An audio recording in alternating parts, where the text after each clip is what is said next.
जी कैफेट, आज के लेक्चर का आगाज़ करते हैं। साउंड ठीक है ना? गुड। आज के लेक्चर का आगाज़ करते हैं। लेक्चर नंबर हमारा 27 है आज हमने कोई सब्जेक्ट रिलेटेड कंसेप्ट नहीं पढ़ना लेकिन आज हम वो टेक्निक सीखने के लिए जा रहे हैं जो ना सिर्फ ये कि आपके इस सब्जेक्ट बल्कि सीए के जितने भी सब्जेक्ट्स हैं उनमें काम आएगी। टेक्निक क्या है कि हम कैसे कंसेप्ट्स को, जो कंसेप्ट्स पढ़ते हैं उन्हें अपनी लॉन्ग टर्म मेमोरी में कैसे शिफ्ट कर सकते हैं, कैसे रिटेन कर सकते हैं। क्योंकि ओवर द ईयर्स जो स्टूडेंट के साथ मेरा एक्सपीरियंस रहा है, स्टूडेंट खुद शेयर भी करते हैं प्रॉब्लम वगैरह, थ्योरेटिकल सब्जेक्ट्स में जो सबसे बड़ी प्रॉब्लम स्टूडेंट को फेस करनी पड़ती है वो कहते हैं सर हमें याद नहीं रहता। जो चीज़ हम याद करते हैं ना वो रिवाइज़ नहीं कर पाते। जब रिवाइज़ कर किस तरीके से करना है ये नहीं हमें पता। सबसे बड़ी प्रॉब्लम, जो चीज़ याद करते हैं कुछ दिन के बाद भूल जाती है। जो चीज़ याद करते हैं कुछ दिन के बाद भूल जाते हैं। ख़ास तौर पे थ्योरेटिकल सब्जेक्ट्स में ये सबसे बड़ी प्रॉब्लम। इस पे मैं काफ़ी अरसे से कुछ काम कर रहा था, कुछ इसका हल ढूंढने की कोशिश कर रहा था। तो तकरीबन साल डेढ़ साल पहले इसका एक हल मेरे सामने आया। फिर उसके ऊपर मैंने बैकएंड पे खुद वर्किंग करना शुरू की। तो एक सॉफ्टवेयर है वो आप लोगों के साथ मैं आज इंट्रोड्यूस कर रहा हूँ। उस सॉफ्टवेयर का बेसिक पर्पज़ सिर्फ एक ही है। वो पर्पज़ क्या है कि किस तरीके से आप जो कंसेप्ट सीखते हैं वो आपकी लॉन्ग टर्म मेमोरी में शिफ्ट किया जाए, ऐसे कि जब आप एक दफ़ा उसको याद कर लें उसके बाद फिर आपको वो कभी भूले ना। ठीक है, वो आपको कभी भूले ना। बेसिक ऑब्जेक्टिव ये है, ये सीखना। ठीक है, क्योंकि शायद आपने भी, मैं भी जब स्टूडेंट था मुझे भी ये प्रॉब्लम होती थी कि चीज़ें जब याद करते थे तो उसके बाद वो भूल जाती थी। ख़ास तौर पे लास्ट मंथ में जो प्रिपरेशन का मंथ होता है ना, यानी नेक्स्ट मंथ में पेपर है, लास्ट मंथ में ये रिवीजन की प्रॉब्लम बहुत ज़्यादा सवेर हो जाती थी। और बाज़ औक़ात इस प्रेशर की वजह से, और ख़ास तौर पे खुदा न खास्ता अगर कभी आखिरी महीने में कोई फैमिली में कोई इस तरह का इशू आ जाए कि मसरूफियत ऐसी बन जाए, कहीं पे 2-3 दिन ज़ाया हो गए या अपनी तबीयत ख़राब हो गई, समटाइम फूड पॉइजनिंग की वजह से 1-2 दिन पढ़ नहीं सके, तो आखिरी महीने में जब ये जो 2-3 दिन का गैप आ जाता था, इसकी वजह से प्रेशर मल्टीप्लाई हो जाता है। और बहुत से स्टूडेंट फिर एंड पे अगर इस तरह की सिचुएशन को फेस करते हैं तो ये डिसीजन करते हैं कि हम इस अटेम्प्ट में इस सब्जेक्ट को अब क्विट कर देते हैं, क्योंकि हमारी सही तरीके से रिवीजन नहीं हो सकी। रिवीजन नहीं हो सकी तो हम एग्जाम में जाके उसको अटेम्प्ट कैसे करेंगे। ये एक बेसिक प्रॉब्लम थी। तो इसके हल के ऊपर हम आज की क्लास में बात करेंगे। अच्छा, इस सॉफ्टवेयर की तरफ जाने से पहले मैं इसकी नेसेसिटी और इसकी वर्किंग आपके साथ शेयर करना चाहता हूँ। ठीक है, एक छोटी सी हम क्लास में एक्सरसाइज करते हैं। जैसे फ़र्ज़ कीजिए मैं ये भाईजान है आपसे ये पूछता हूँ, आपने पहाड़े टेबल्स याद किए होंगे, आप मुझे कोई टेबल सुना सकते हैं? जैसे फ़र्ज़ कीजिए 6 का टेबल सुनाइए। 6 का टेबल।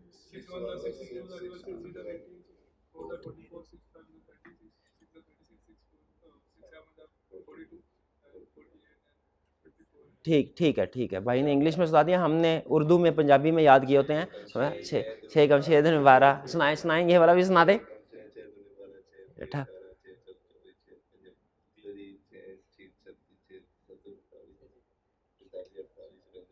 ठीक है, अच्छा आपने ये देखा दोनों भाइयों, उन्होंने इंग्लिश में सुना दिया, उन्होंने उर्दू में सुना, लेकिन दोनों ने ठीक सुनाया, उसमें कोई गलती नहीं की। ठीक है, यानी 6-7 42, उन्होंने 42 का, उन्होंने 42 कह दिया, कोई गलती नहीं की। आप मुझे ये बता सकते हैं कि आपने लास्ट टाइम ये 6 का पढ़ा कब रिवाइज किया था? 6वीं-7वीं में किया था। अच्छा, मेरा ख्याल है पिछले 1 साल में तो नहीं किया होगा, 2 साल में, 3-5 साल में, 8-10 साल हो गए होंगे। अच्छा, आप ज़रा एक चीज़ के बारे में सोचिए, एक इन्फॉर्मेशन है, मैंने इनसे पूछा, इन्होंने वो इन्फॉर्मेशन पिछले 10 सालों में कभी रिवाइज नहीं की, लेकिन मैंने जैसे ही पूछा उन्होंने बगैर गलती किए, बगैर रुके, उन्होंने वो सारी इन्फॉर्मेशन मुझे रिप्रोड्यूस करके दे दी। ऐसा ही है, ऐसा क्या? अच्छा, इस चीज़ को सामने रख के ना रिसर्चर ने रिसर्च की, उन्होंने कहा ऐसा कैसे होता है कि कोई इन्फॉर्मेशन तो आप याद करते हैं, आपकी लॉन्ग टर्म मेमोरी में चली जाती है, आप 10 साल के बाद भी जब उसको रिकॉल करते हैं ना तो बगैर कोई गलती किए, बगैर रुके आप उसको रिप्रोड्यूस कर देते हैं। लेकिन कोई इन्फॉर्मेशन ऐसी होती है कि जो आपने पेपर देना है ऑडिट का, कंसेप्ट याद कर रहे हैं, बार बार याद कर रहे हैं, फिर भी जेहन में नहीं बैठता। जितनी दफ़ा याद करते हैं उतनी दफ़ा ही जेहन से निकल जाता है। क्या रीज़न है? तो वो ये कहते हैं असल में एक हमारे माइंड की है लॉन्ग टर्म मेमोरी, एक होती है शॉर्ट टर्म मेमोरी। हम जब चीज़ों को शॉर्ट टर्म मेमोरी में पहले जाती हैं ना चीज़ें, तो ये समझते हैं कि चीज़ें हमें याद हो गई हैं, उसके बाद चीज़ों को दे देते हैं ब्रेक, महीने की, 1.5 महीने की, फिर उसके बाद जब उनको दोबारा रिकॉल करने की कोशिश करते हैं वो रिकॉल नहीं होती।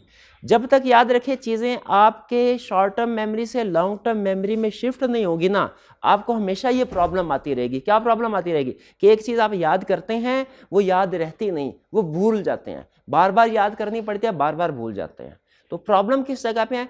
प्रॉब्लम टेक्निक में है कि आप किस टेक्निक के मुताबिक चीज़ें याद करते हैं। अगर आप उस टेक्निक के मुताबिक चीज़ें याद करें जिस टेक्निक से आपने बचपन में टेबल याद किए थे, उसी टेक्निक को अगर आप आज भी इस्तेमाल करें ना, तो आज इन 4 महीनों में आज जो चीज़ सीखेंगे वो अगले 10 साल तक भी अगर आप किताब ना भी खोलें ना, आपको याद रहेगी। पक्की बात, ये मैं नहीं कह रहा, ये रिसर्चर्स कह रहे हैं। अच्छा, वो क्या टेक्निक्स थी जो हम यूज़ करते थे? वो क्या टेक्निक्स थी जो हम यूज़ करते थे टेबल को याद करने के लिए? आपके साथ शेयर करता हूँ। जब मैं छोटा होता ना, हमारे स्कूल में भी, सरकारी स्कूल में पढ़ता था, हमारे स्कूल में भी इस तरह वो टेबल्स को याद करवाते थे। वो, और मुझे याद है वो पीरियोडिकली रिवीजन करवाते थे, यानी हफ्ते में एक दिन रखा होता था उन्होंने, वो शायद हमारे ज़माने में थर्सडे का होता था। उस दिन उन्होंने टेबल्स को रिवाइज करवाना होता था। ठीक है, ये होती है पीरियोडिक रिवीजन। तो सबसे पहली चीज़ जो हमें पता चली वो ये कि पीरियोडिक रिवीजन किसी भी कंसेप्ट को लॉन्ग टर्म पीरियड के लिए रिटेन करने के लिए ज़रूरी है। अब अगर ये टेबल वाली एग्जांपल को अपने सामने रखते हैं, हम असल में याद उसी तरीके से करना चाहते हैं, बॉडिट को उसी तरीके से याद करना चाहते हैं जिस तरीके से बचपन में टेबल किए थे, ताकि उसी तरीके से हमारी मेमोरी में बैठे जिस तरीके से टेबल बैठे हुए हैं। साल बाद भी हमसे कोई ऑडिट का कंसेप्ट पूछे ना, तो हम बगैर रुके उसको पूरे का पूरा कंसेप्ट बिल्कुल ठीक बताएं। ये हमारा ऑब्जेक्टिव है, ये जहन में रखिएगा। तो इसके लिए पहले हम डिकोड करते हैं टेबल को हमने किस तरीके से याद किया। आइए, सबसे पहले हमने जब टेबल को याद किया ना, तो जहन में रखिएगा टेबल हमने पूरे का पूरा एक ही वक्त में याद नहीं किया। हमने सबसे पहले टेबल को डिवाइड किया सब पार्ट्स में। ये बेसिकली जो 6 का टेबल है ना, ये एक इंफॉर्मेशन नहीं है, ये इसमें 10 स्मॉलर पार्ट्स ऑफ इंफॉर्मेशन है। 6 एकम 6 एक अलग पार्ट है, 6 दूनी 12 एक अलग पार्ट है, 6 3 18 एक अलग पार्ट है। तो सबसे पहले हमने जो चीज़ भी जिसको लॉन्ग टर्म मेमोरी में हमने लेके जाना है ना, सबसे पहले क्या करना है, उसको हमने सबसे पहले स्मॉलर पार्ट्स में डिवाइड करना है। तो हमने टेबल जब याद करते थे क्या करते थे, उनको स्मॉलर पार्ट में, सब पार्ट्स में या स्मॉलर पार्ट्स में उनको डिवाइड करते थे, ऐसे ही है। फिर इसके बाद हम क्या करते थे, हम इसके बाद करते थे पीरियोडिक रेपिटेशन या रिवीजन कह ले, रेपिटेशन कह ले या रिवीजन कह ले, कि पीरियोडिकली रिपीट करते थे हम उन कंसेप्ट्स को, रिपीट करते। यानी सिर्फ ऐसे नहीं होता था एक दफ़ा आपने 6 का टेबल सही सुना लिया ना, तो टीचर ये नहीं कहते थे अब पूरा महीना तुमने टेबल नहीं सुनाना, वो हफ्ते के बाद फिर से टेबल सुनते थे, ऐसे ही। और जब हम तीसरी चीज़, जब हम रेपिटेशन या रिवीजन करते थे ना, तो रेपिटेशन या रिवीजन स्टार्ट से लेके एंड तक नहीं करते थे। ऐसे नहीं करते थे जब हम ऑडिट की रिवीजन करते हैं, ऐसे नहीं जैसे किसी और थ्योरेटिकल सब्जेक्ट की रिवीजन करते हैं। कैसे हम सब्जेक्ट की रिवीजन करते हैं आजकल, जैसे मैं भी जब स्टूडेंट था तो इसी तरीके से रिवीजन करता था जब मैं सीए का स्टूडेंट था या दूसरी एकेडमिक क्वालिफिकेशन में, कि अगर एक चैप्टर के हमने एक सब्जेक्ट के 8 चैप्टर याद कर लिए है ना, रिवीजन करनी है, सबसे पहले चैप्टर 1 खोलो, फिर चैप्टर 2, फिर चैप्टर 3, फिर चैप्टर 4। इससे होता क्या है कि जो शुरू के चैप्टर्स है ना, वो निस्बतन आसान भी होते हैं, वो बार बार रिवाइज हो रहे होते हैं। वो पता चलता है चैप्टर 1 जो है वो 20 दफ़ा रिवाइज हो गया है, और चैप्टर जो 7 है वो फॉर एग्जांपल 8 दफ़ा रिवाइज हुआ है, और चैप्टर 12 जो है 2 दफ़ा रिवाइज हुआ है, और इससे अगले चैप्टर की बारी नहीं आई। बात का ऐसे होता है। तो तीसरी चीज़, लेकिन जब हम पहाड़े टेबल्स याद करते ना, तब ऐसा नहीं होता था। जब टेबल याद करते हुए मुझे पता नहीं चलता था 6 7 क्या है, तो मैं कहता 6 7 42, उसके बाद मैं बैठ जाता था 6 7 42, 6 7 42, 6 7 42, 6 7, भाई ऐसे नहीं होता था, ऐसे याद। यानी बजाय ये कि हम सारे का सारा टेबल याद करें, जो हमारा वीक एरिया होता था उसके ऊपर फोकस कर रहे होते। जब वो वीक एरिया हमारा स्ट्रांग हो जाता था ना, फिर हम शुरू से पढ़ा शुरू करते थे, फिर नहीं हटते थे उसके ऊपर। तीसरी चीज़ यही है कि हमने फोकस करना है डिफ़िकल्ट कंसेप्ट्स, डिफ़िकल्ट पार्ट्स के ऊपर। फोकस किसके ऊपर करना है, फोकस ऑन रेपिटेशन करते हुए, रिवीजन करते हुए, किसके, ऑल पार्ट्स के ऊपर फोकस नहीं करना किसके ऊपर करना है? डिफिकल्ट पार्ट्स के ऊपर ज्यादा फोकस करना है, इजी पार्ट्स के ऊपर कम फोकस करना है। जब रिवीजन कर रहे हो ना तो उसका असूल है, आपने चैप्टर 1 से चैप्टर 8 तरतीब से रिवीजन नहीं करनी, बल्कि हर चैप्टर के अंदर जो आपके मोस्ट डिफिकल्ट कंसेप्ट्स आपको लगते हैं, जिनमें आपकी परफॉर्मेंस वीक है, आपने उनको रिवाइज करना है। ठीक है, इजी कंसेप्ट्स की 10 दफा रिवीजन कर लेंगे, टाइम जाया किया। इससे ज्यादा बेहतर है डिफिकल्ट कंसेप्ट्स की 2 दफा रिवीजन कर लें। तो तीसरा कंसेप्ट है फोकस ऑन डिफिकल्ट पार्ट्स। ये 3 बड़े हिस्से हैं। अगर आप देखें एग्जांपल लीजिए टेबल्स वाली। टेबल्स को आपने इसी तरीके से याद नहीं किया। किसी भी नए टेबल को याद करना होता था, स्मॉलर पार्ट्स में 1 से लेकर 10 तक सब डिवाइड करते थे, बार बार रिवीजन करते थे, रेपिटेशन करते थे, और रेपिटेशन करते हुए अगर कोई मुश्किल लगता था तो उसके ऊपर ज़्यादा फोकस करते थे। अगर आप इसी अप्रोच के मुताबिक कोई भी सब्जेक्ट, आज भी इस अप्रोच को आप अडॉप्ट कर लें, अब अगर आप खुद वैल्यूएशन कर ले कि आप इस अप्रोच के मुताबिक काम करते हैं, अब बड़े हो गए, अब हमने जब ऐसे लिखना होता है ना, ऐसे याद करना होता है, तो हमारी कोशिश होती है ऐसे पूरे का पूरा याद कर लें, उसको स्मॉलर पार्ट्स में सब डिवाइड करने की कोशिश नहीं करते। हमारी कोशिश होती है कि रेपिटेशन एक दफ़ा याद हो गया ना, अब आखिरी महीने जाकर रिवीजन करेंगे, उससे पहले रिवीजन नहीं करनी हमने। कितने स्टूडेंट ऐसे हैं क्लास में जो हर हफ्ते जो पिछला जितना भी आपने पढ़ा हुआ है हर हफ्ते रिवाइज करते हैं? बहुत कम स्टूडेंट होंगे, देख लें 1-2। और तीसरा, आप में से क्या कभी आपने हाईलाइट किया कि ये चैप्टर जो है ना, ये मैंने पढ़ तो लिया, इसमें मेरा मोस्ट डिफिकल्ट कंसेप्ट कौन सा था, और अगली दफा रिवीजन करते हुए मैं पहले मोस्ट डिफिकल्ट कंसेप्ट्स के ऊपर फोकस करूं, बाद में इजी कंसेप्ट्स के ऊपर जाऊं? नहीं, मैं खुद भी नहीं करता था जब स्टूडेंट था।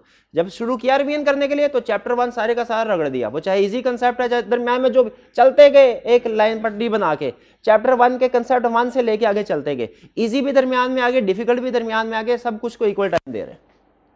ये हमारी पढ़ने की याद करने की अप्रोच ही गलत है, जिसकी वजह से ये प्रॉब्लम आती है। अगर आज भी आप इस अप्रोच को फॉलो करेंगे तो आप उसी तरीके से ऑडिट याद करने के काबिल होंगे जिस तरीके से भाई ने टेबल सुना है। इस अप्रोच को, अच्छा ये मैं थोड़ा सिंप्लीफाई करके आपके साथ शेयर कर रहा हूं, वरना इसके लिए जो रिसर्चर ने वर्ड यूज किया ना वो कुछ थोड़े डिफरेंट वर्ड्स है। इजी अप्रोच के साथ मैं आपको शेयर करूं। इस अप्रोच को कहते हैं spaced repetition, SPACED, spaced, REPETITIO, spaced repetition approach. अगर आप गूगल पे सर्च करें ना, अगर इस अप्रोच की ऑथेंटिसिटी, इसकी वैलिडिटी के ऊपर आपको कोई शक हो, आप सर्च करना चाहे गूगल पे जाकर रिसर्च कर लें स्पेस रेपिटेशन अप्रोच क्या होती है, आपको इसके बारे में इंफॉर्मेशन मिल जाएगी। अच्छा, स्पेस रेपिटेशन अप्रोच के मुताबिक प्रिपरेशन करने के लिए बहुत से सॉफ्टवेयर्स इजाद हुए होंगे, ठीक है, वो डिफरेंट है। कुछ यूज़ करने के लिहाज से डिफ़िकल्ट हैं लेकिन उनमें ऑप्शन ज़्यादा हैं, कुछ यूज़ करने के लिहाज से इजी हैं लेकिन कंपैरेटिवली उनमें ऑप्शंस कम हैं। तो जितने सॉफ्टवेयर जो थे मेरे सामने, मैंने सर्च करना जब शुरू किया, जितने सॉफ्टवेयर मेरे सामने आए उनमें मैंने यूज़र पॉइंट ऑफ व्यू से, स्टूडेंट के पॉइंट ऑफ व्यू से वैल्यूएशन करना शुरू की कि वो कौन सा सॉफ्टवेयर है जो यूज़र की सारी नीड्स को पूरा करता हो और स्टूडेंट की सारी नीड्स को पूरा करता हो और स्टूडेंट के लिए उसको यूज़ करना भी बहुत ज़्यादा आसान हो। तो बहुत से कुछ सॉफ्टवेयर्स को वैल्यूएट करने के बाद जो फाइनल मैंने स्टूडेंट्स के लिए सॉफ्टवेयर सेलेक्ट किया, जो मैं समझता हूँ स्टूडेंट्स के लिए बेहतरीन है, उसका नाम है ब्रेनस्केप, BRAINSCAPE, ब्रेनस्केप सॉफ्टवेयर। ये ब्रेनस्केप सॉफ्टवेयर क्या करता है? ये आपको स्पेस्ड रेपिटेशन के ज़रिए से आपके सब्जेक्ट्स की तैयारी करवाएगा और एग्जैक्टली इसी पैटर्न के ऊपर तैयारी करवाएगा। और जो कंसेप्ट, जो सब्जेक्ट, जो चैप्टर आपने इस तरीक़ेकार से सीख लिए, टेस्टेड एंड ट्रस्टेड सोल्यूशन है, टेस्टेड एंड ट्रस्टेड सोल्यूशन है कि इंशाल्लाह वो आपको भूलेंगे नहीं जल्दी, साल तक याद रहेंगे। बल्कि एक बड़ी आगे की बात करने जा रहा हूँ, अजीब बात आपको लगेगी, लेकिन जैसे मैंने आपको बताया ये पिछले 1.5 साल में मैं इसी के ऊपर काम कर रहा था और मैंने भी थोड़ी बहुत इसके ऊपर रिसर्च किया है। अब बड़ी अजीब बात आपको सुनने में बड़ी अजीब बात लगेगी। मैं ये चाहता हूँ कि अगर हमारा स्टूडेंट जो इस अप्रोच के मुताबिक, जो आज हम इम्प्लीमेंट करने जा रहे हैं, इस अप्रोच के मुताबिक ऑडिट का सब्जेक्ट तैयार कर लेता है, वो आखिरी महीने में अगर महीना पहले सिलेबस सारा कंप्लीट कर लेता है, आखिरी महीने में किताब को खोलता भी नहीं है, आखिरी दिन तो दूर की बात है, आखिरी महीने में भी किताब ना खोले, लेकिन जब पेपर देने के लिए जाए, जो क्वेश्चन उसके सामने आए एग्जैक्टली उसी तरीके से उसका जवाब दे रहा हो जिस तरीके से भाई ने हमें टेबल सुनाया। ये है टारगेट, ये है टारगेट। और यही वो प्रॉब्लम है जो स्टूडेंट कहते थे सर एंड पे रिवाइज करना मुश्किल हो जाता है, जो याद करते हैं भूल जाता है, और एंड पे उसको याद करना, याद रखना, रिवाइज करना बड़ा मुश्किल हो जाता है। थ्योरेटिकल सब्जेक्ट में मैंने ये देखा है, मेरा ये तजर्बा है। अगर आप मेरे से पूछना सर स्टूडेंट के लिए सबसे बड़ी प्रॉब्लम क्या है थ्योरेटिकल सब्जेक्ट में, तो मैं कहूँगा जो सबसे बड़ी प्रॉब्लम है ना वो है याद करना और याद रखना, भूल जाता है स्टूडेंट को। ठीक है, तो इस प्रॉब्लम के हल के लिए ये जो रिकमेंडेड सॉल्यूशन मैं आपके साथ शेयर कर रहा हूं। ठीक है, अच्छा ये ब्रेन्स के सॉफ्टवेयर काम कैसे करता है ये मैं आपके साथ शेयर करता हूं। इसमें हमारा अकाउंट बनेगा, हमारा सब्जेक्ट होगा, ठीक है, ऑडिट का सब्जेक्ट होगा, उसके अंदर डिफरेंट चैप्टर्स होंगे, हमारे जितने भी बुक के चैप्टर्स हैं वो सारे उस चैप्टर अंदर होंगे। करना क्या मैंने स्टेप नंबर 1 में आपका ऑडिट में जितना भी सिलेबस है, जितने भी चैप्टर है, जितना भी सिलेबस है, उन सब को छोटे छोटे कंसेप्ट्स में तोड़ना है। यानी बड़े बड़े जो जितने भी पेजेस हैं आपके, पूरा सिलेबस है, जितने भी कंसेप्ट्स हैं उनको क्या करना है, छोटे छोटे कंसेप्ट्स में ब्रेक करना है। और कंसेप्ट्स को इस तरीके से ब्रेक करना है कि जिस तरीके से वो एग्जाम में या केस स्टडी में पूछता है। अब ये सबसे अहम काम है, डिवाइड इनटू स्मॉलर। आपके पूरे सिलेबस है, सिलेबस में से कंसेप्ट्स को निकालना है, कंसेप्ट्स को छोटे छोटे पार्ट्स में कन्वर्ट करना है, और ऐसे कन्वर्ट करना है जैसे एग्जाम में क्वेश्चन पूछता है रिप्रोडक्शन का या जैसे केस स्टडी पूछता है। ये जजमेंटल वर्क है, उसके ऊपर बहुत ज़्यादा मेहनत लगती है। लेकिन जितनी ज़्यादा मेहनत इस एरिया पे लगती है ना, उतनी ही ज़्यादा यूटिलिटी बढ़ती है। इसकी सारी यूटिलिटी इस स्टेप में डिपेंडेंट है कि जो टीचर आपको कार्ड्स बना के दे रहा है, जो कंसेप्ट्स बना के दे रहा है, उसने किस तरीके से इनको कन्वर्ट किया है, और कन्वर्ट करते हुए उसने आई कैप को या जो जिस एग्जामिनेशन बॉडी के मुताबिक प्रिपरेशन कर रहे हैं उसके मुताबिक उसने कन्वर्ट किया कि नहीं किया। ठीक, तो यूँ समझ लीजिए आपकी सारी बुक जो है ना, सारी बुक वो छोटे छोटे हिस्सों में कन्वर्ट होके आपके सामने आ गई। आपकी सारी बुक को मैंने क्या करना है, छोटे छोटे हिस्सों में कन्वर्ट कर देना है। कन्वर्ट करके सॉफ्टवेयर में अपलोड कर दूंगा मैं। आपने क्या करना है, आपने उसको एक्सेस करना है और उसकी रिवीजन करनी है, रेपिटेशन करनी है।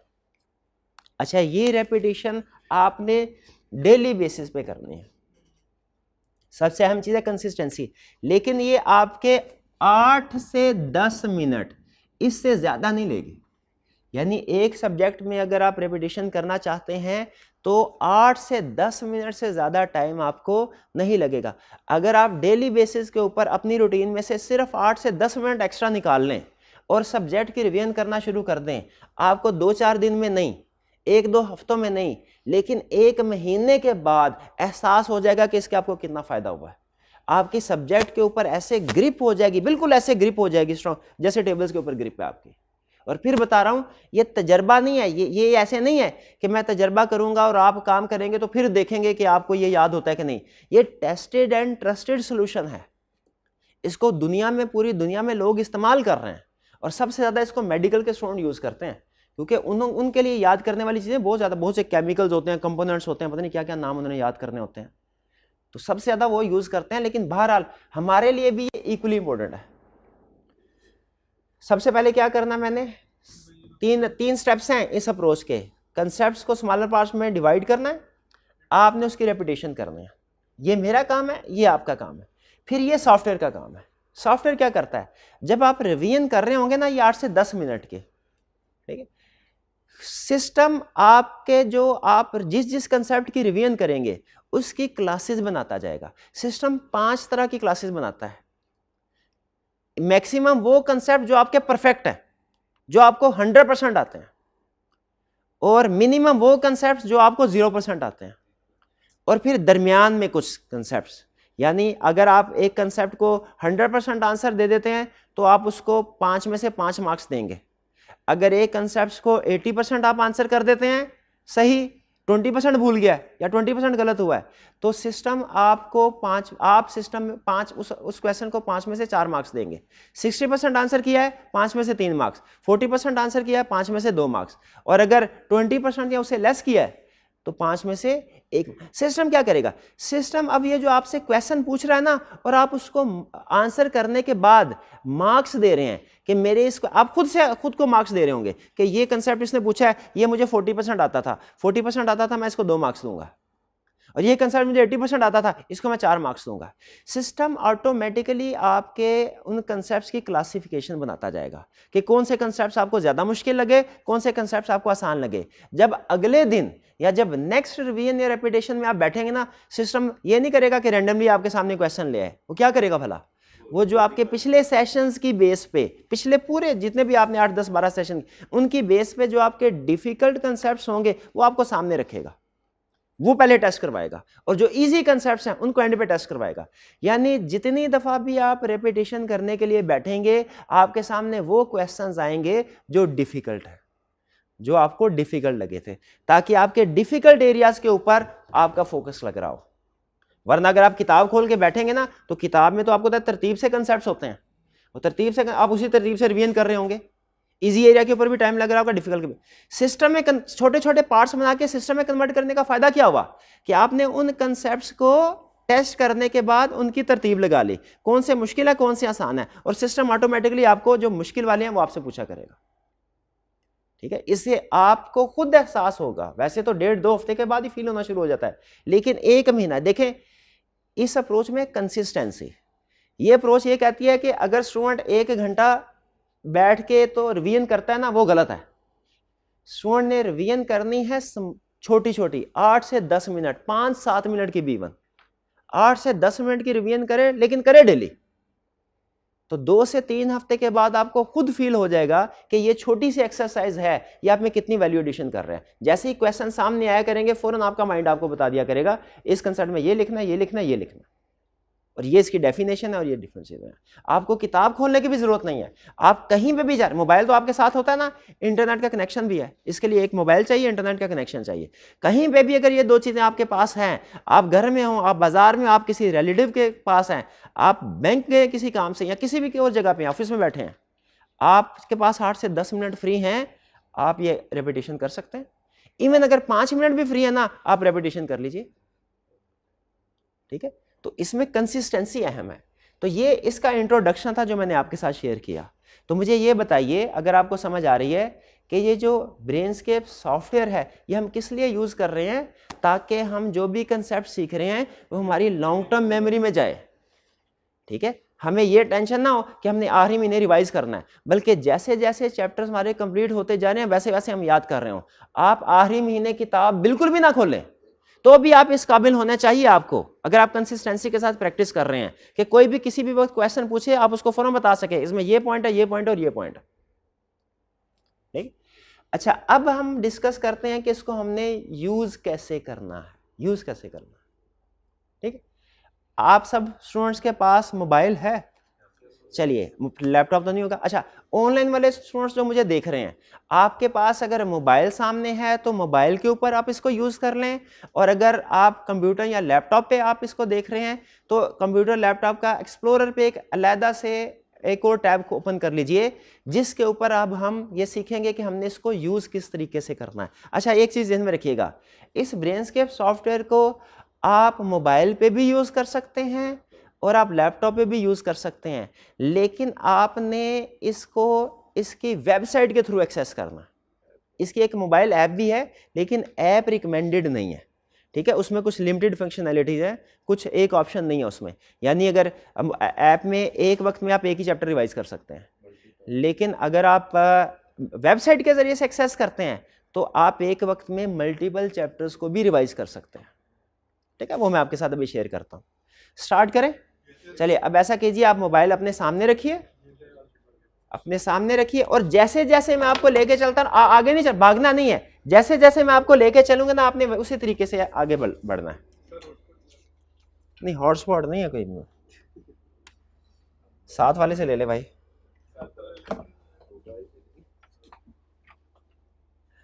अच्छा,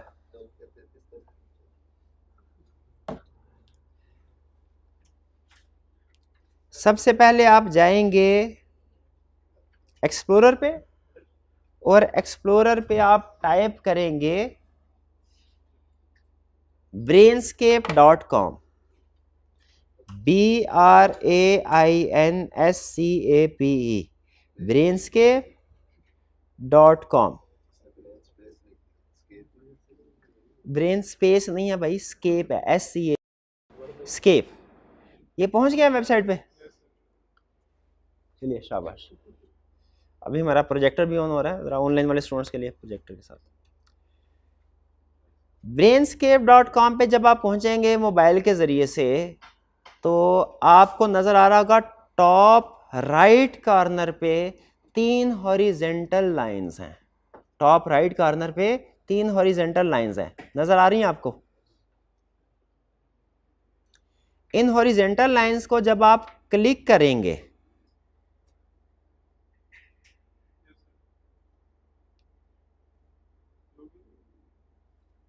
हाँ जी,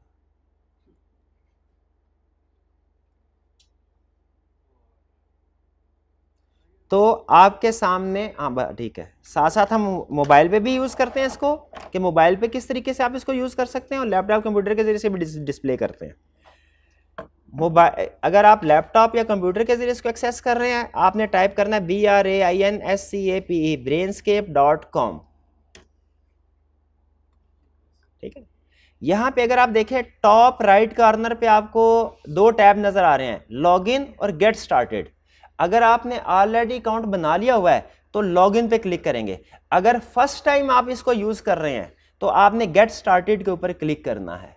गेट स्टार्टेड के ऊपर क्लिक करेंगे तो ये आपके सामने एक फॉर्म डिस्प्ले कर देगा, जो कि आप यूज कर सकते हैं अकाउंट बनाने के लिए। इसमें आपने इन्फॉर्मेशन देनी है, अभी अकाउंट नहीं बनाना, ठहर जाए। इसी तरह अगर आप मोबाइल पे हैं, brainscape.com पे जाएंगे, टॉप राइट कॉर्नर पे आपको 3 हॉरिजेंटल लाइन नजर आ रही होगी। इन हॉरिजेंटल लाइन पे जब आप क्लिक करेंगे तो आपके सामने डिफरेंट ऑप्शन खुल जाएंगे। नीचे अगर आप देखें तो उसी तरह 2 टैब नजर आ रहे हैं आपको, लॉगिन और गेट स्टार्टेड का। अगर आप फर्स्ट टाइम इसको एक्सेस कर रहे हैं तो आप अपना अकाउंट बनाना पड़ेगा, आपको गेट स्टार्टेड पे क्लिक करना है। लेकिन अगर अकाउंट ऑलरेडी बना हुआ है तो फिर आपने किसके ऊपर क्लिक करना है, साइन इन, यानी साइन अप करने, जिसे हम साइन अप कहते हैं। साइन अप करने के लिए गेट स्टार्टेड का टैब है, और साइन इन करने के लिए लॉगिन। तो हमने चूंकि फर्स्ट टाइम इसको एक्सेस कर रहे हैं, हम क्या करेंगे, हम गेट स्टार्टेड के ऊपर क्लिक करेंगे, और एग्जैक्टली इसी तरह का फॉर्म जो आपके सामने डिस्प्ले हो रहा है, यही इंफॉर्मेशन आपको मोबाइल पे आपसे मांग रहा होगा। ठीक है, तो इंफॉर्मेशन देते हैं। अच्छा, फर्स्ट नेम में जरूरी है आपने पहले CRN लिखना है, फिर अपने नाम का पहला हरफ लिखना है। CRN लिखना लाजमी है। CRN लिखना क्यों लाजमी करार दिया ये मैं आपको थोड़ी देर बाद बताऊंगा। फर्ज कीजिए मेरा CRN है 1 2 3, तो मैंने 1 2 3 या 6 5 4, ये मेरा CRN है। इसके साथ मैंने अपना नाम लिख दिया, फर्स्ट नेम मोहम्मद और फिर लास्ट नेम आसिफ। नीचे आप अपना ईमेल लिख देंगे, ईमेल कुछ भी लिख सकते हैं आप, ये ईमेल है। फिर पासवर्ड एंटर करेंगे। पासवर्ड मैंने क्रोम से कहा कि मुझे सजेस्ट कर दे, और पासवर्ड आप अपनी मर्जी से भी कुछ रख सकते हैं। ईमेल ठीक लिखिएगा ताकि अगर पासवर्ड कभी आप भूल जाएं तो वो आप अपने ईमेल पे उसको रिकवर करवा सकें, और कोशिश करें पासवर्ड भी आप याद रखें। इसके बाद एक्सेप्ट टर्म्स पे क्लिक करना है। क्लियर? यही स्टेप मैं अपने मोबाइल पे भी कर रहा हूं। फर्स्ट नेम लिखा, लास्ट नेम लिखा, ईमेल लिखा, पासवर्ड एंटर किया,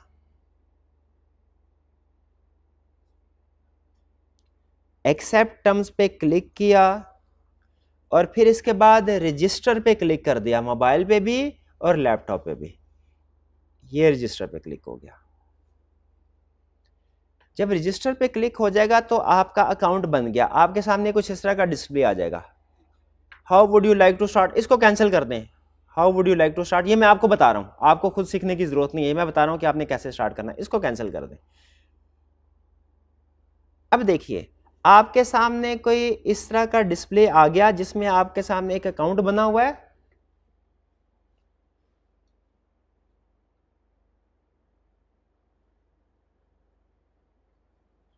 क्लियर हो गया? अच्छा अब आप एक काम कीजिए, इसको आप क्लोज करके, मोबाइल है ना, इस पे आप इसको क्लोज करके दोबारा से ओपन करें। अब ये हमारा अकाउंट बन गया है, अब हम दोबारा इसको लॉगिन के जरिए से एक्सेस करेंगे। ठीक है, क्लोज कर दिया हमने, दोबारा गए, ब्रेनस्केप टाइप किया, टॉप राइट कॉर्नर पे 3 हॉरिजेंटल लाइन। अब चूंकि ऑलरेडी लॉगिन हुए हम, तो उसने हमसे हमारा लॉगिन पासवर्ड नहीं पूछा, बल्कि फौरन बता दिया। इस आपके सामने लिस्ट आ गई है, इसमें लिस्ट में लिखा हुआ my classes, find flash card, make flash card, why it works, educator, business वगैरह। ये सारी लिस्ट नजर आ रही है आपको? भी नजर आ रही है कि नहीं? यहाँ पे पहुंच गए कि नहीं नजर आ रही? माई, एक मिनट है भाई, दिखाए। हाँ ये ठीक, आप उसके अंदर देखें माई क्लासेस है ना, आप ऑलरेडी उसको आपने बैक नहीं ना किया, बैक नहीं ना किया, मैंने कहा था बैक कर ले। चलिए यार कोई बात नहीं, ठीक है ठीक है, इन हो गया। ये माई क्लासेस, टॉप पे माई क्लासेस का टैब आ रहा है, ये है, इसको क्लिक करें, ये माई क्लासेस आ गया। ठीक, पहुंच गए आप लोग माई क्लासेस में, पहुंच गए। यहाँ पे अब देखें माई क्लासेस किधर है, ये इसको एक्सटेंड करें फुल साइड बार को, ये आपके सामने अब क्लासेस आ, ये डिस्प्ले आ गया। कंप्यूटर है तो ये वाला डिस्प्ले आएगा, मोबाइल है तो आपके सामने ये लिस्ट आएगी। इस पे आप माई क्लासेस पे क्लिक करें टॉप पे, तो आपके सामने इन्हीं ऑप्शंस के साथ वो डिस्प्ले दे देगा। क्लियर हो गया? ये नजर आ रहा है आपको डिस्प्ले? दिखाइए, डिस्प्ले आया आपका? डिस्प्ले आया? हाँ शाबाश, बिल्कुल ठीक है, इसी तरह, बिल्कुल बेहतरीन, आपका डिस्प्ले आ गया, शाबाश, डिस्प्ले आ गया, बिल्कुल ठीक है, बिल्कुल ठीक।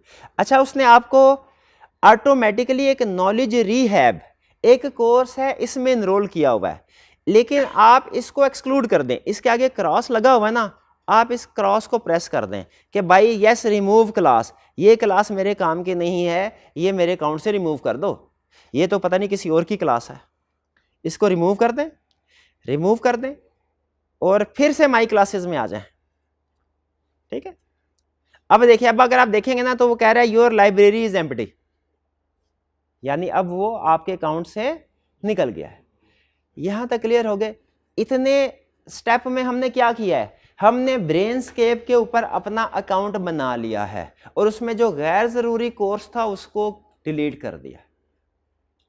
समझ आया हमने क्या किया? अब क्या करना है, अब हमने गैर जरूरी इररेलेवेंट क्लास को डिलीट कर दिया है, अब रेलिवेंट क्लास को ऐड करना है। रेलिवेंट क्लास को कैसे ऐड करना है, जो मैंने आपके लिए ये ऑडिट की क्लास बनाई है, इस प्रैक्टिस करने के लिए, इसको मेमोराइज करने के लिए, लॉन्ग टर्म मेमोरी में लेके जाने के लिए, उसका एक लिंक है। ये लिंक आपको मिलेगा, आपको जो पेज शेयर किया गया ना इसके ऊपर। ठीक है, फिजिकल वाले स्टूडेंट को पेज शेयर किया गया है, ऑनलाइन वाले जो स्टूडेंट्स होंगे आपके लिए ये लिंक हमने पोर्टल के ऊपर कॉपी कर देंगे। आपने सिंपल क्या करना है, उस लिंक को प्रेस करना है, जैसे उस लिंक को प्रेस करेंगे कोर्स आपके सामने आ जाएगा। लेकिन फिजिकल वाले स्टूडेंट, अब आपको क्या करना, क्योंकि आपके सामने तो क्लिकेबल लिंक नहीं है, आपने क्या करना पड़ा, आप ऊपर जाइए, इसको चाहे क्लोज कर दें, इसको क्लोज कर दें, चाहे इस बार को, इस टैब को क्लोज कर दें आप, जैसे ये मैंने क्लोज कर दिया, ये हो गया क्लोज। अब क्या करना है, अब मुझे पता है मेरा ब्रेनस्केप के ऊपर अकाउंट बना हुआ है, अब मैंने क्या करना पड़ा, कोर्स को अपने अकाउंट में ऐड करना है। उसके लिए क्या करना पड़ेगा, ये जो URL है इसको टाइप करके एंटर करना है, सिंपल। ये URL जो लिखा हुआ है ना आपको, ये स्टेप 4 में लिखा नजर आ रहा है, ये www से शुरू कर दें, brainscape.com/p/2yfzj, आगे क्या इसको बोलते हैं, अंडरस्कोर नहीं है, ये हाइफन है, डैश में नहीं, हाँ चलें, वो जो दरमियान की छोटी सी लाइन होती है, LH, फिर वही छोटी सी लाइन दरमियान वाली, फिर VZESM, ये टाइप करना है। आपके सामने मैं टाइप कर रहा हूं, आपने भी इसी तरह, इसको मोबाइल यूज कर रहे हैं तो मोबाइल, वरना लैपटॉप में टाइप करना है। क्या करना था, brainscape.com/ देखिएगा एड्रेस मैं सही टाइप कर रहा हूं, P/2, अच्छा YF जो है ना, ये छोटी ABC में लिखे, बड़ी ABC में लिखे, इससे फर्क नहीं पड़ता, 2YFZJ, ये माइनस वाला, LH, फिर माइनस वाला, फिर VZESM, देखिए यही कोड है, यही URL है। इसको जब हम एंटर करेंगे तो हमारे सामने कोर्स आ जाएगा, यही कोर्स मैं मोबाइल के ऊपर भी एक दफ़ा इसको टाइप करते हैं ताकि मैं आपके साथ साथ चलूँ ना, मुझे भी पता चले आपके सामने क्या डिस्प्ले आ रहा है इस वक्त। www.braincape.com/, फिर इसके बाद था p, फिर /, फिर इसके बाद है 2YF ZJ, फिर माइनस वाली डैश, फिर है LH, फिर माइनस वाली डैश, फिर है BZESM। ये सर्च कर लिया मैंने, ये सामने देखिए आपके सामने डिस्प्ले यही आ गया ना, कैफ8 audited by M Asif autumn 2022, ये आपके सामने डिस्प्ले आ गया। अगर आप कंप्यूटर वगैरह इस्तेमाल कर रहे हैं तो एग्जैक्टली यही डिस्प्ले होगा, अगर मोबाइल इस्तेमाल कर रहे हैं तो भी यही डिस्प्ले होगा, सिर्फ थोड़ा सा इंफॉर्मेशन ऊपर नीचे होगी। यही अल्फाज देखें आ रहे हैं, कैफ8 audited by M Asif autumn 2022, ये आ रहा है आपके अकाउंट में, आ रहा है आपका, आ रहा है। इसमें है ऑरेंज में लिखा हुआ स्टार्ट स्टडिंग, जब आप स्टार्ट स्टडिंग पे क्लिक करेंगे ना, ये आपके अकाउंट में ऐड हो जाएगा, फिर ये सारी उम्र नहीं जाता जब तक कि आप खुद इसको डिलीट नहीं करेंगे। आपको बार बार ये सारे स्टेप करने की जरूरत नहीं है। आप समझ रहे होंगे कि बार बार ये सारे स्टेप करने आधा घंटा हो गया अभी तक हम काम की चीज पे पहुंचे ही नहीं है, नहीं, ये फर्स्ट टाइम करना होता है। आपका अकाउंट भी बन गया, कोर्स भी ऐड हो गया, उसके बाद ये दोबारा सारे काम नहीं करने, इसके बाद सिर्फ क्लिक करना है और आपकी एक्सरसाइज शुरू। यहां पे अब देखिए स्टार्ट स्टडिंग के ऊपर मैंने क्लिक किया, ये क्या कर रहा है, लॉगिन नहीं किया मैंने, नो प्रॉब्लम, दोबारा टाइप करना था। हाँ ये देखिए, अब स्टार्ट स्टडिंग के ऊपर क्लिक किया, ये आपके सामने डिस्प्ले आ गया, देखिए यही डिस्प्ले आया।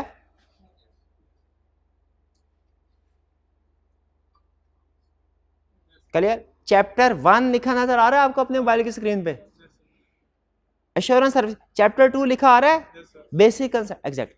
अच्छा, अब जब कभी आप नेक्स्ट टाइम लॉगिन करेंगे ना, आपके सामने ये डिस्प्ले आएगा, कैफ8 और इसके अंदर एश्योरेंस सर्विसेज। अब यहां से हमारा रेपिटेशन या रिवीजन का काम शुरू होता है।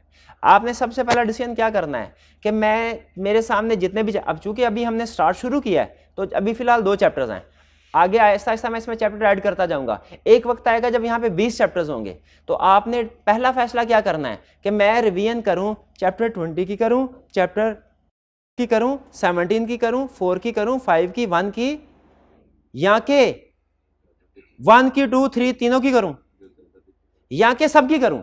कोई भी कॉम्बिनेशन आप अडॉप्ट कर सकते हैं रिवीजन के लिए। आपने फैसला करना है कि आज इस वक्त मैं बैठा हुआ, मैंने चैप्टर 7 और उसके बाद चैप्टर 15, इन 2 चैप्टर की रिवीजन करनी है। जिन जिन चैप्टर्स की रिवीजन करनी है आप उनके आगे टिक करते जाएं, जिन जिन चैप्टर्स की रिवीजन करनी। अगर आप चाहते हैं सारे चैप्टर्स की रिवीजन करनी है, अच्छा, सारे चैप्टर्स की रिवीजन का यह मतलब नहीं है कि वो आपके सामने 100 क्वेश्चन ले आएगा, वो क्वेश्चन फिर भी 10 बार ही लेके आएगा कि 10 मिनट में रिवीजन हो जाए, लेकिन अब की बार वो जो क्वेश्चन सेलेक्ट करेगा ना, वो सारे चैप्टर्स में से जो आपके मोस्ट डिफिकल्ट क्वेश्चन थे वो 10 क्वेश्चन सेलेक्ट करेगा। यानी अगर आप एक चैप्टर सेलेक्ट करेंगे तो उस चैप्टर के अंदर जो टॉप 10 डिफिकल्ट क्वेश्चंस हैं वो सेलेक्ट करेगा। अगर आप 4 चैप्टर सेलेक्ट करते हैं, रिवीजन करने हैं, तो उन चारों चैप्टर्स में जो टॉप 10 डिफिकल्ट कंसेप्ट्स हैं आपसे वो रिवीजन करवाएगा। और अगर आप सारे के सारे चैप्टर्स को सेलेक्ट करते हैं तो फिर क्या करेगा, सारे के सारे चैप्टर्स में जो आपको सबसे डिफिकल्ट टॉप 10 कंसेप्ट्स लगते थे आपसे वो क्वेश्चन पूछेगा। अभी आपने अपना फैसला करना है। कभी होता है इंसान का मूड होता है यार एक चैप्टर में रिवाइज कर लूं, कभी कहता है यार मैं 2 चैप्टर रिवाइज करता हूं, कभी कहता है पूरे का पूरा रिवाइज कर ले, टर्म टेस्ट है 8 चैप्टर्स हैं, 8 के 8 रिवाइज कर लेते हैं। ये आपकी अपनी जजमेंट होगी। फर्स्ट कीजिए हम चैप्टर 1 को रिवाइज करना चाहते हैं, तो मैंने चैप्टर 1 पे क्लिक किया, फिर उसके बाद आपने इसके आगे स्टडी, इसको क्लिक कर सकते हैं, इसको भी क्लिक कर सकते हैं और इसके ऊपर भी क्लिक कर सकते हैं। ठीक है, ये हमने स्टडी के ऊपर क्लिक कर दिया। अगर मोबाइल में ऐसी तरह तो हमने क्या किया, चैप्टर 1 और उसके ऊपर क्लिक कर दिया। अब जैसे ही आपने इसके ऊपर क्लिक किया वो आपको बता रहा है कि आपने 10 कार्ड स्टडी करने हैं या कि अपनी मर्जी से अनलिमिटेड, ठीक है, जितने मर्जी। अगर स्टडी 10 कार्ड पे क्लिक करेंगे वो आपसे 10 कार्ड की प्रैक्टिस करवाएगा। अगर आप क्रॉस करके अपनी मर्जी से करना चाहते हैं तो अपनी मर्जी से जितने मर्जी कर लें।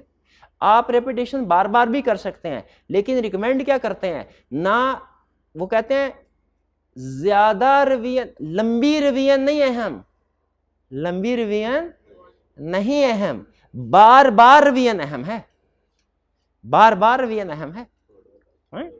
वो एक मूवी थी मैंने देखी थी, आनंद मूवी इंडियन, उसमें एक हीरो होता है जो जो उसको कैंसर होता है, कोई मरने वाला होता है, उसका एक डॉक्टर होता है, पेशेंट और डॉक्टर के रिलेशनशिप के ऊपर वो बनी थी। तो पेशेंट जो था ना वो एक डायलॉग बोलता है, वो बड़ा अच्छा जेन में याद है, कहता है जिंदगी लंबी नहीं होनी चाहिए, जिंदगी बड़ी होनी चाहिए। तो उसी तरीके से रिवीजन लंबी नहीं होनी चाहिए, रिवीजन बार बार होनी चाहिए, रिवीजन बार बार। तो बजाय ये कि आप एक दिन बैठ के 2 घंटे की रिवीजन करें, उससे बेहतर क्या है कि आप सिर्फ 10 मिनट की रिवीजन करें, लेकिन डेली बेसिस के ऊपर करें। और 8 से 10 मिनट डेली रूटीन से निकालना कोई मुश्किल काम नहीं है, कोई मुश्किल काम नहीं है, ठीक है। आप क्लास में बैठे हैं, टीचर लेट है फॉर एग्जांपल, किसी वजह से 5, 7, 8, 10 मिनट लेट है, क्या करें, नो प्रॉब्लम, निकाल के रिवीजन करना शुरू कर दें। इवन अगर आपको 5 मिनट भी फ्री मिलते हैं ना किसी भी टाइम पे, आप 5 मिनट में रिवीजन कर लें, कोई बात नहीं, 10 कार्ड ना सही 5 कार्ड ही होंगे, रिवीजन कर लेंगे आप, 6 कार्ड कर, आप किसी भी वक्त रिवीजन को तोड़ खत्म कर सकते हैं, मतलब क्रॉस कर सकते हैं।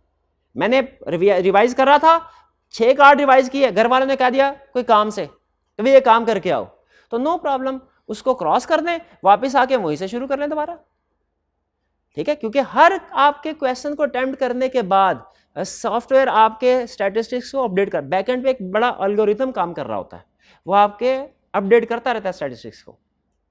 अच्छा, अब चलते हैं वापस हमारे सामने, अगर आप देखें तो ये क्वेश्चन आ गया,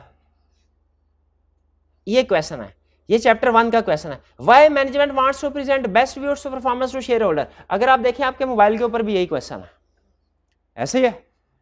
अब मैं आपसे पूछता हूं भाई बताइए, व्हाई मैनेजमेंट आप wants to present best view of its performance to shareholder. अब आपने खुद सोचना है इसका क्या आंसर था, व्हाई मैनेजमेंट, इंसेंटिव है और प्रेशर है, लेकिन इंसेंटिव और प्रेशर की एक एग्जांपल भी थी, इंसेंटिव में बोनस। हाँ, अब मैं फर्स्ट टाइम में भूल गया, मुझे ये तो याद रहा इंसेंटिव और प्रेशर है, लेकिन इसकी एग्जांपल क्या है मैं फर्स्ट टाइम में भूल गया, मैं कोई प्रॉब्लम नहीं, मैंने इसका आंसर अपने जहन में लेके आया और नीचे रिवील आंसर लिखा हुआ है, रिवील आंसर के ऊपर क्लिक किया, आपके सामने आंसर आ जाएगा। ये देखिए मैंने रिवील आंसर के ऊपर क्लिक किया, ये मेरे सामने आंसर है, due to some incentive for example bonus or pressure for example fear of removal. अब ये मेरा कंसेप्ट रिवाइज हो गया, लेकिन अब आपने ये आंसर दे दिया, अब आपने खुद से वैल्यूएशन करनी है कि मैंने कितने % इसको ठीक बताया है। अगर आपने इसको 100% ठीक बताया, आपने मार्क्स देने हैं 5। आगे यही कह रहा है rate how confidently you new the answer. आपने खुद को रेट करना है कि कितना कॉन्फिडेंटली आपने इसको आंसर किया है। अगर आपने 100% कॉन्फिडेंस के साथ आंसर किया तो खुद को कितने मार्क्स देने हैं, 5, परफेक्ट आंसर के 5। अगर 80% ठीक आंसर था 4, अगर 60% ठीक आंसर था 3, 40% था 20% या उससे कम था तो 1।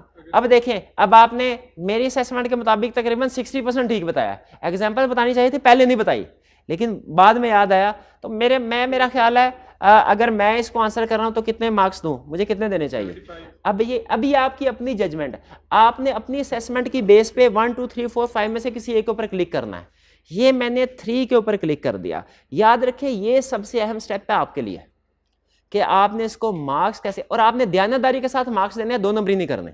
आपके ये स्टैटिस्टिक्स जो है ये किसी और के पास नहीं जा रहे, मेरे पास सिर्फ इतने स्टैटिस्टिक्स आ रहे होते हैं कि कितने स्टूडेंट इसको यूज कर रहे हैं और उन्होंने कितने कार्ड स्टडी किए हैं। लेकिन आपका जो रिजल्ट वगैरह उससे मुझे कोई आपने गलत आंसर दिए हैं तो कल क्लास में मैं आपकी ठुकाई करना शुरू कर दूंगा, भाई तुमने शाम को रिवीजन की थी, गलत जवाब दिया था, आ जाओ भैया। ऐसे नहीं होगा, आपने पूरी ईमानदारी के साथ अपने आप को इसको मार्क्स देने हैं। और ये आप जो मार्क्स अलॉट करेंगे ना, यही क्लासिफिकेशन है बैकएंड पे। वो अगली दफा क्या करेगा, जो 4 या 5 वाले क्वेश्चंस हैं जिनको आपने 4 या 5 नंबर दिए उनको लिस्ट में नीचे ले आएगा, और जो 1 या 2 वाले हैं उनको ऊपर ले आएगा, ताकि नेक्स्ट टाइम आपके जो वीक एरियाज हैं वो रिपीट हो रहे हो। अब इसके बाद ये मैंने इसको 3 मार्क्स दे दिए।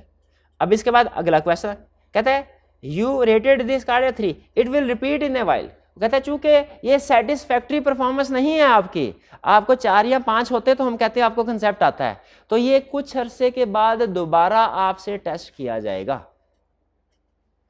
अब वो अरसा क्या है, ये आपको इस बारे में परेशान होने की जरूरत नहीं। वो हो सकता है 4 कार्ड्स के बाद इसी सेशन में दोबारा बारी आ जाए, वो हो सकता है 2 दिन के बाद बारी है, वो हो सकता है 1 हफ्ते के बाद बारी है। एल्गोरिथम इसी चीज का नाम है, उन्होंने कैलकुलेशन की हुई है कि ये स्टूडेंट जो है इसने टोटल कितना तैयार करना है मैटर, उसमें कितने में इसके क्या रैंकिंग है, उस तरीके से कैलकुलेशन कर और बैकएंड पे कर रहा होता है। आपको इस बारे में परेशान होने की जरूरत नहीं, आपने सिर्फ एक काम करना है, जो क्वेश्चन का आंसर है उस लिहाज से सही मार्क्स देने हैं खुद को।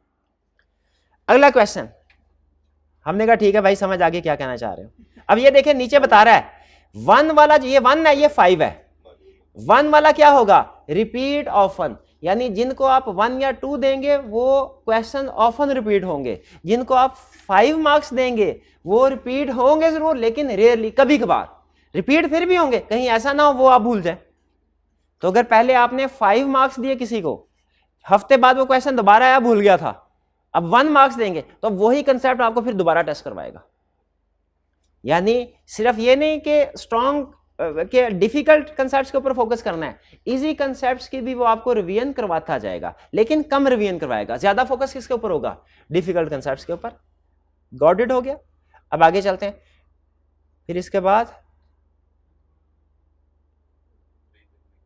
3 पे क्लिक हो गया। अच्छा अगला question, what is meant by, अच्छा ये पहले क्वेश्चन था, what is meant by statutory assurance engagement and non statutory assurance engagement. Statutory assurance engagement क्या है और नॉन स्टैट्यूटरी एश्योरेंस एंगेजमेंट क्या है, नॉट रिक्वायर्ड बाय लॉ।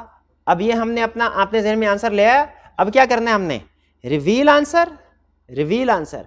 अब आपके सामने आंसर आ गया, अब आप पढ़ के खुद को वैल्यूएट करना है आपने कितना को आंसर किया है। Carrier for assurance engagement required by law it is called statutory assurance engagement for example. हाँ एग्जांपल देना भूल गए थे, एग्जाम्पल देना भूल गए थे। अब इसका मतलब है आइंदा जब कभी कंसेप्ट रिवाइज करेंगे एग्जाम्पल भी हमारे जिन में आ जाएगी, ठीक है। फिर इसका if an insurance agreement not required by it is called non statutory insurance agreement, इसकी भी एग्जांपल देना भूल गए, in case of sole provider partnership और नॉट फॉर प्रॉफिट ऑर्गेनाइजेशन, ठीक है।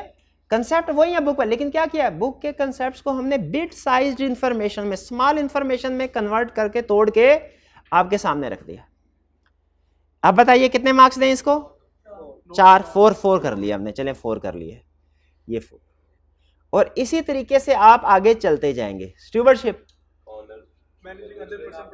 Managing other person property, stewardship is the process of managing other person property, बिल्कुल ठीक है। फिर एग्जांपल देना भूल गए, इसका मतलब है ये एग्जाम्पल देना हम अक्सर भूल जाते हैं और एग्जाम में भी भूल जाते हैं, एग्जाम में भी भूल जाते हैं। तो इसका मतलब है ये वीकनेसेस तो हमें कम से कम अभी पता चल गई कि हम कंसेप्ट्स को बता देते हैं लेकिन उसकी एग्जाम्पल नहीं देते, लेकिन ये हमें कंसेप्ट के साथ साथ उसकी एग्जाम्पल भी तैयार करवा रहा है।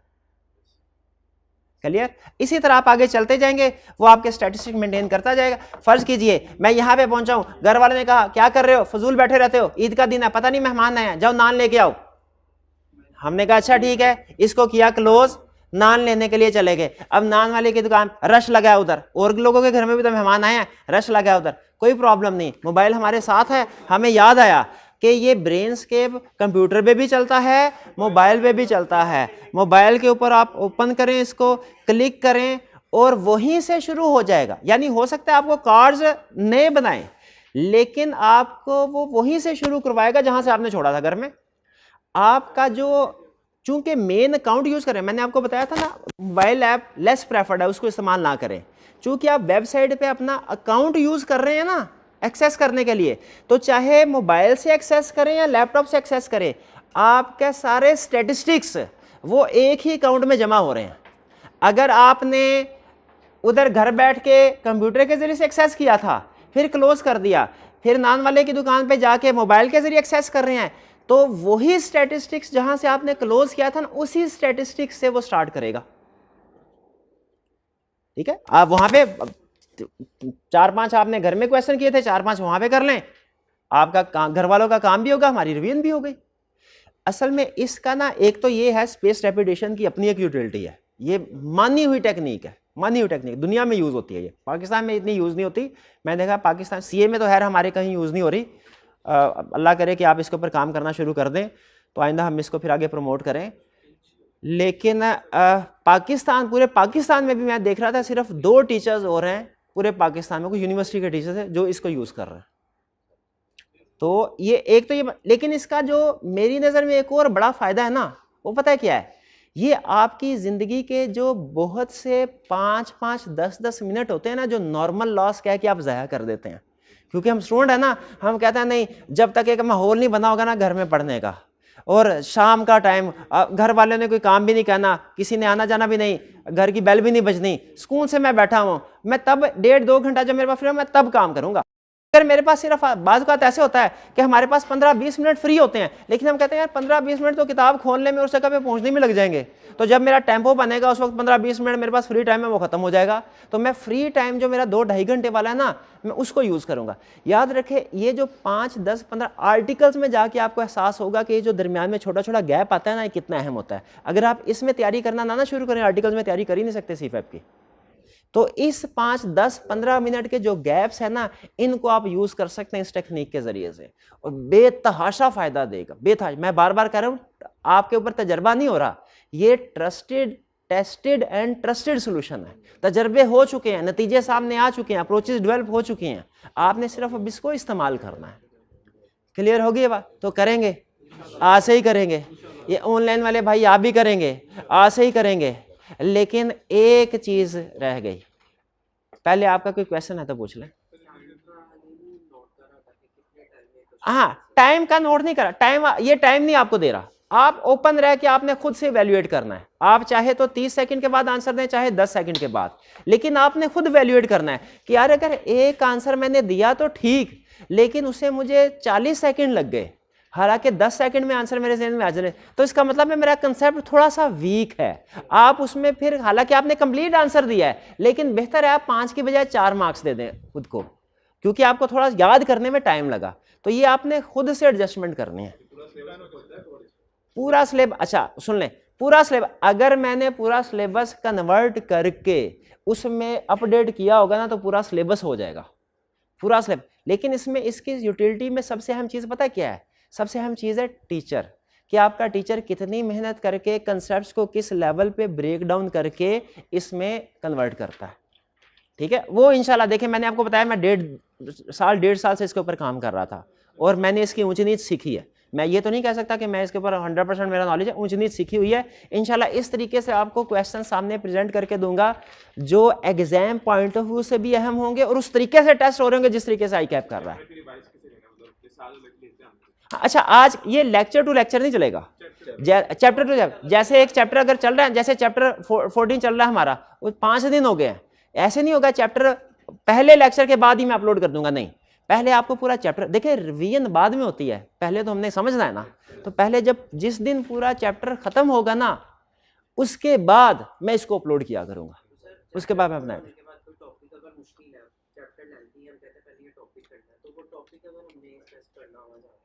आप चाह रहे हैं कि आधा चैप्टर या पार्शियल चैप्टर भी अपलोड हो जाया करे।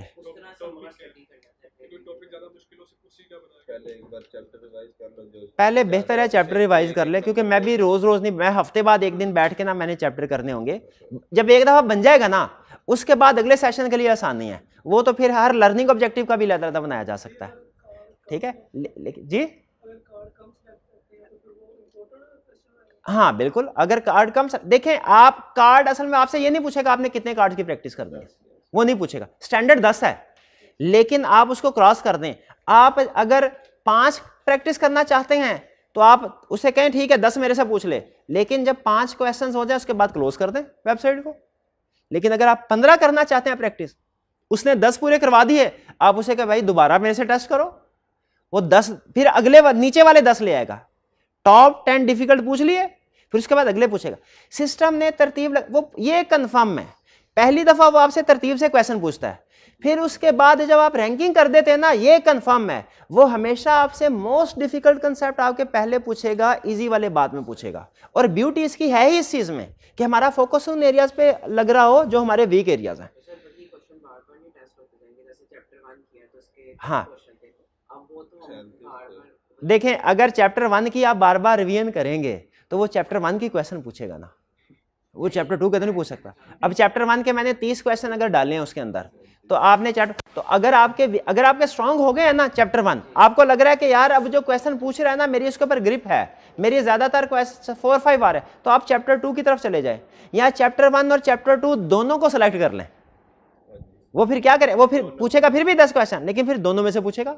ये मल्टीपल चैप्टर्स को सेलेक्ट करके रिवीजन करना हमेशा बेहतर है, लेकिन फर्स्ट टाइम रिवीजन करनी है आपने तो सिंगल चैप्टर सेलेक्ट कर लें, लेकिन जब बाद में रिवीजन कर रहे हैं तो मल्टीपल चैप्टर्स को सेलेक्ट करना हमेशा बेहतर है। क्लियर हो गई ये चीज? अच्छा, अब एक चीज और मैं आपको ये बताता चलो, आपको मैंने नाम के साथ खास तौर पे कहा था कि CRN, वो किस लिए कहा था? देखें इस पे ना मैं अब ज़्यादा इंसान अपने मुंह से तारीफ करे मुनासिब नहीं लगता, इसके ऊपर मैंने एक बड़ी मेहनत की है, और आपको पता है इंसान हो ना, तो इंसान चाहता है कि मेहनत का कोई रिवार्ड मिले उसको, वरना तो कहना थोड़ा सा अजीब सा लग रहा है, लेकिन भाई है तो है फैक्ट कि हम भी चाहते हैं कि हमें अगर जितनी सैलरी मिल रही है ना उससे ज़्यादा मिलनी शुरू हो जाए तो बेहतर है। तो इन लॉन्ग रन मैं इसको एक सेपरेट प्रोडक्ट बनाना चाह रहा हूँ। इसको ये आपकी एजुकेशन का मतलब कंपलसरी नहीं है, जैसे मैं चाह रहा हूँ कि ये सॉफ्टवेयर मैंने बनाया है, इन लॉन्ग रन मैं कहूँ भाई जो मुझे 4-5 हज़ार रुपया देगा ना, मैं उसका अकाउंट बनवाऊंगा और उसके पास एक्सेस होगी, वो रिवीजन करता रहेगा, ठीक है। लेकिन चूंकि ये अभी समझ लीजिए आपके साथ शेयर कर, एक्सपेरिमेंट नहीं है, बार बार एक्सपेरिमेंट, इंट्रोडक्ट प्रोमो बोले इसको, प्रोमो, हाँ। तो लेकिन प्रोमो में भी मैं ये चाहता हूं कि जो मेरे इनरोल्ड स्टूडेंट्स हैं ना उन तक इसकी एक्सेस फ्री हो, जो ऑनलाइन के इनरोल्ड स्टूडेंट्स है या जो फिजिकल के इनरोल्ड स्टूडेंट है। जो स्टूडेंट अब चोरी के लेक्चर्स जो है वो लेके अब उनको वो भी अगर इसको एंजॉय कर रहे हो इस प्रीमियम रिसोर्सेज को, तो फिर तो गलत बात है ना भाई। अगर जो बंदा पैसे, एथिक्स ठीक है, मैंने देखा ओवरऑल, मतलब मैं अपना पर्सनल एक्सपीरियंस बता रहा हूँ, मुझे ये देख के खुशी भी होती है कि बहुत कम ऐसे स्टूडेंट होते हैं जो ये जो दूसरा शॉर्टकट हो ना चोरी वाले लेक्चर जो होते हैं इनकी तरफ बहुत कम स्टूडेंट हो, और मुझे देख के खुशी होती है। और सम टाइम कुछ स्टूडेंट अगर करे भी ना यूज़ तो वो पूछ लेता है, वो मेरे से पूछ रहे होते हैं सर हमने पहले यूज़ किए थे, पहले आपसे नहीं पूछ सके, तो ठीक है रिजल्ट हो गया, पास हो गए हैं, लेकिन अब ना हम आपके साथ अगर आप कहें तो आपको हम पैसे ट्रांसफ़र कर देते हैं। स्टूडेंट ये पूछते हैं, ठीक है, तो खुशी होती है। मैं कहता नहीं नहीं ठीक है कोई बात नहीं, दुआ करने अल्लाह ताला हमें और हिम्मत दे आप लोगों के लिए काम करने की। तो चंद एक स्टूडेंट हो, लेकिन जितने भी स्टूडेंट हैं कम से कम जो एक पे करके स्टूडेंट बैठ उसमें और जो फ्री, इसमें फ़र्क तो होना चाहिए ना। अगर दोनों को एक तरह के ही रिसोर्सेज, एक तरह की ही सर्विसेज मिल रही हुई, तो फिर तो जो फीस दे के पे कर रहे हैं वो तो बेवकूफ़ हुए कि जब वही चीज़ें सारी फ्री में मिल रही हैं तो फीस किस चीज़ की दे रहे हैं। तो इसीलिए डिफरेंशिएट करने के लिए मैंने आपसे कहा आपने CRN नंबर जरूर लिखना है, क्योंकि कोड तो सबके सामने है, अब कोई भी जाके उसको एक्सेस कर सकता है, लेकिन मेरे पास रिकॉर्ड आ रहा होता है। जो तो CRN हमारे पास रजिस्टर्ड होंगे ना उनको मैं एक्सेस दूंगा फुल स्टडी की, क्या आप फुल स्टडी कर सकते हैं, सारे चैप्टर जब मर्जी जैसे मर्जी कर सकें। और जो इनरोल्ड स्टूडेंट नहीं होंगे उनको एक्सेस मिलेगी प्रीव्यू की। प्रीव्यू का मतलब होता है ट्रेलर, पूरी फिल्म नहीं, सिर्फ ट्रेलर। वो ये देख लें कि सिस्टम काम कैसे करता है, ये देख लें कि इसका फायदा है कि नहीं है, लेकिन पूरे सारे चैप्टर्स की एक्सेस नहीं, वो लिमिटेड एक्सेस होगी। तो इसलिए मैंने आपसे कहा था कि CRN नाम के साथ, ताकि हमारे पास जो डाटा है कि कौन कौन हमारा इनरोल्ड स्टूडेंट है, हम उसको फुल स्टडी की एक्सेस दें और दूसरों को प्रीव्यू की एक्सेस दें, और बाद में अगर हो तो वो भी ब्लॉक कर दें। हाँ, मेंटी वाला भी काम उसके ऊपर भी सोचा हुआ, और भी 2-3 हैं चीज़ें ऐसी जो कि प्रीमियम रिसोर्सेज हैं, और इंशाल्लाह वो सिर्फ जो पेड स्टूडेंट्स हैं आप लोगों के साथ या जो ऑनलाइन वाले पेड, इन्हीं के साथ शेयर करूँगा, ठीक है। और उसमें कंट्रोल्स भी ऐसे लगाए जाएंगे कि अभी तो थोड़ा हल्का, मतलब कुछ चीज़ें थी, बहरहाल छोड़ें इसको, लेकिन आप बेफिक्र नहीं, जो स्टूडेंट पे कर रहे हैं 700 रुपये ऑनलाइन स्टूडेंट, बेफिक्र नहीं, आपके पैसे ज़ाया नहीं जाएंगे, आप इंशाल्लाह मेहनत करेंगे, पास भी होंगे, और आप ये फील भी करेंगे कि यार ठीक है हमें और दूसरे जो दूसरे फ्री वाले जो चोरी वाले लेक्चर्स हैं उन स्टूडेंट्स में फ़र्क है, इंशाल्लाह आपको महसूस होगा, ठीक है। तो ये क्लियर हो। अच्छा, ये कैसे करना क्लियर हो, मुझे बताइए एंड पे अकाउंट कैसे बना, पहले बताइए ब्रेनस्केप है क्या, काम कैसे करता है, क्लियर हो गया। अगर आपसे पूछा जाए इसका एक मकसद क्या है, वो क्या है कि थ्योरी का सब्जेक्ट ऐसे याद करना है कि आखिरी दिन जब पेपर है उस दिन किताब नहीं भी खोली तो भी जाके पेपर में हर क्वेश्चन फर आंसर। अगर आप इस लेवल पे पहुंचे तो हम कामयाब, हमारा ये सॉफ्टवेयर कामयाब। अगर इस लेवल पे नहीं पहुंचे ना तो ये सॉफ्टवेयर नाकाम, हम भी नाकाम। लेकिन इसके लिए एक चीज़ ज़रूरी है, क्या, कंसिस्टेंसी। रिवीजन करनी है छोटी छोटी 8-10 की, रिवीजन लंबी नहीं होनी चाहिए लेकिन बार बार होनी चाहिए, छोटी करनी है लेकिन डेली बेसिस के ऊपर करनी है। अकाउंट कैसे बनाना है क्लियर हो गया, ऐड कैसे करना है कोर्स क्लियर हो गया। ये अकाउंट और कोर्स ऐड ये सिर्फ आपको फर्स्ट टाइम करना पड़ेगा, उसके बाद जब कभी आप जाएंगे सिर्फ आपने क्लिक करना है और आपका सारा रिवीजन शुरू हो जाएगी। क्लियर, चलिए इसको आपने यूज़ करना है। मीनवाइल कोई भी प्रॉब्लम आए तो आप क्लास में फिर शेयर कर लीजिएगा, उम्मीद है प्रॉब्लम आएगी नहीं। अब मैं वक्तन फवक्तन ये जो ईद की छुट्टियाँ है ना, इसमें एक तो आपकी जो ऑडिट की बुक है ये फाइनल करनी है मैंने, और इसके साथ ही साथ मैं मजीद कुछ चैप्टर्स भी ऐड कर दूंगा जो हमने पढ़ लिए हुए हैं, ताकि आप घर बैठे उसको भी रिवाइज करते रहें। ठीक है जी। अच्छा हाँ, और इनमें मैं बहुत सी और चीज़ों को भी कंसिडर करा, एग्जामिनर कमेंट्स, आपके टेस्ट की परफॉर्मेंस, स्टूडेंट्स जो क्वेश्चन पूछते हैं बार बार, हमने लिस्ट बनाई हुई है। मैंने पिछले 2-2.5 सालों में स्टूडेंट्स ने जो भी व्हाट्सएप ग्रुप में सवाल पूछते हैं ना, उनकी लिस्ट बनाई हुई, इस चैप्टर में क्या क्या सवाल पूछते हैं, उनको भी उठा के कन्वर्ट करके मैंने डालना है, ताकि आप इसके एक दफ़ा अगर ये कर लेना काम तो इंशाल्लाह आप इसके गुरु बन जाए। इस चैप्टर के मकसद ये है, ठीक है। लेकिन मेहनत करें, आगे अल्लाह ताला कामयाबी देने वाला है।